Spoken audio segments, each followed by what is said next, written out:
स्वागत है दोस्तों। आज हम जानेंगे प्रकाश से जुड़े कुछ रोचक विज्ञान तथ्य। प्रकाश वह अदृश्य शक्ति जो हमें देखने की क्षमता देती है, ब्रह्मांड को समझने की हमारी खिड़की है। यह एक ऐसा विषय है जिसने सदियों से वैज्ञानिकों और दार्शनिकों को आकर्षित किया है। इस वीडियो में हम प्रकाश की गति से लेकर इंद्रधनुष के बनने तक प्रकाश से जुड़े कुछ अद्भुत तथ्यों का पता लगाएंगे। तो आइए इस प्रकाशमय यात्रा को एक साथ शुरू करते हैं। क्या आप जानते हैं कि प्रकाश कितनी तेजी से यात्रा करता है? निर्वात में प्रकाश की गति लगभग 3 लाख किलोमीटर प्रति सेकंड होती है। इसका मतलब है कि प्रकाश 1 सेकंड में पृथ्वी का 7 चक्कर लगा सकता है। यह एक अविश्वसनीय गति है ना? इसी तेज गति के कारण हमें दूर तारों से आने वाला प्रकाश लाखों साल बाद दिखाई देता है। जब प्रकाश किसी सतह से टकराकर वापस लौटता है तो इसे परावर्तन कहते हैं। हमारे आसपास की दुनिया को देखने के लिए प्रकाश का परावर्तन बहुत जरूरी है। दर्पण में हमें अपना प्रतिबिंब परावर्तन के कारण ही दिखाई देता है। प्रकाश की किरणें दर्पण से टकराती हैं और वापस हमारी आंखों में पहुंचती हैं, जिससे हमें अपना प्रतिबिंब दिखाई देता है।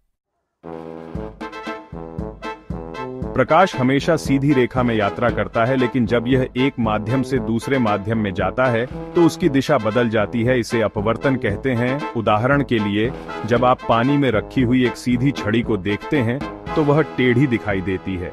ऐसा इसलिए होता है क्योंकि पानी और हवा के बीच प्रकाश का अपवर्तन होता है। बारिश के बाद आकाश में दिखाई देने वाला रंग बिरंगा इंद्रधनुष अपवर्तन और परावर्तन का एक खूबसूरत उदाहरण है। जब सूर्य का प्रकाश बारिश की बूंदों पर पड़ता है तो वह अपवर्तित और परावर्तित होता है। इस प्रक्रिया में सफेद प्रकाश अपने 7 रंगों में विभाजित हो जाता है, जिससे हमें 7 रंगों वाला इंद्रधनुष दिखाई देता है। हम अक्सर सफेद प्रकाश को एक ही रंग मानते हैं, लेकिन क्या आप जानते हैं कि यह वास्तव में 7 रंगों से मिलकर बना है?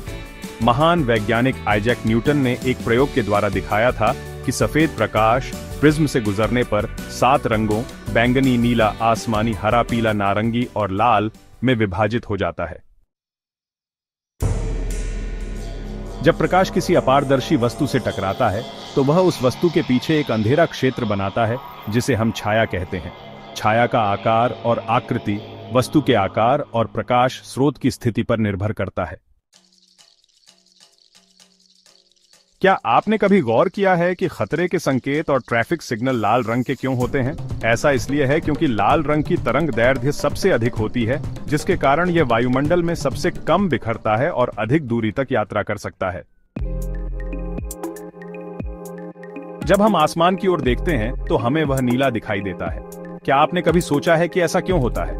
वायुमंडल में मौजूद सूक्ष्म कण छोटे तरंग दैर्घ्य वाले नीले प्रकाश को अधिक बिखेरते हैं, जिसके कारण हमें आकाश नीला दिखाई देता है। पृथ्वी पर छाया हमेशा पूरी तरह से काली नहीं होती है, क्योंकि वायुमंडल प्रकाश को चारों ओर बिखेर देता है। लेकिन चांद पर ऐसा नहीं है। चूंकि चांद पर वायुमंडल नहीं है, इसलिए वहां प्रकाश का कोई बिखराव नहीं होता है और छाया पूरी तरह से काली दिखाई देती है। सूर्यास्त और सूर्योदय के समय हमें सूरज लाल रंग का दिखाई देता है। ऐसा इसलिए होता है क्योंकि उस समय सूरज क्षितिज के पास होता है और उसकी रोशनी को हम तक पहुंचने के लिए वायुमंडल में अधिक दूरी तय करनी पड़ती है।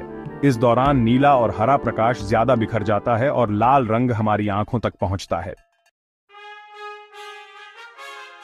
तो दोस्तों, ये थे प्रकाश से जुड़े कुछ अद्भुत तथ्य। प्रकाश एक अद्भुत विषय है और जितना अधिक हम इसके बारे में जानते हैं, उतना ही अधिक हम ब्रह्मांड के रहस्यों को समझने के करीब पहुंचते हैं। मुझे उम्मीद है कि इस वीडियो ने आपको प्रकाश के प्रति अपनी जिज्ञासा को और भी बढ़ाने में मदद की होगी।